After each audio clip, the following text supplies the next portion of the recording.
Welcome to ஆபித்தார் என் channel. இன்றைக்கி வந்து உளுந்தன் சட்னி செய்ய போகிறோம்.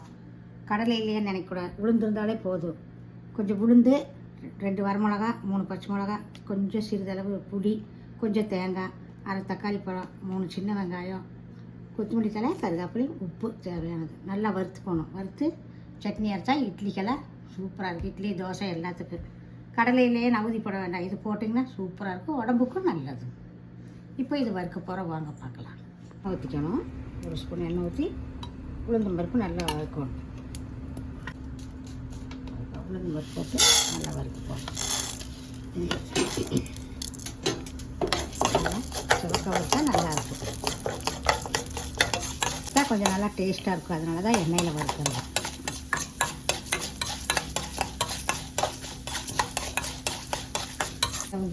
செவந்துருச்சு. வெட்டி வச்ச வெங்காயம், தக்காளி எல்லாம் போட்டு, வரமிளகா, புளி எல்லாம் போட்டு நல்லா வறுக்கணும். லாஸ்ட்டாக தான் தேங்காய் வரணும். நல்லா சட்னி இட்லிக்கு, தோசைக்கெல்லாம் சட்னி ஒரு 2 நிமிஷம் வேலை.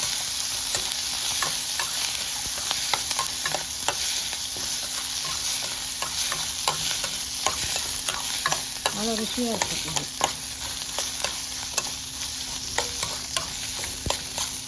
இப்போ செவந்து போச்சு. இப்போ கொஞ்சம் அந்த உப்பும் தேங்காயும் போட்டு ஒரு திருப்பி எடுத்து கொஞ்சம் ஆற வச்சு அரைச்சிக்கலாம்.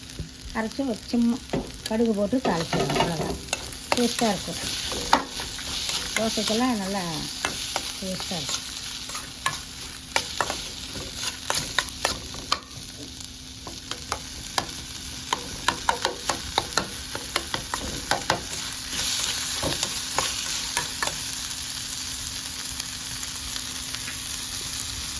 அப்புறம்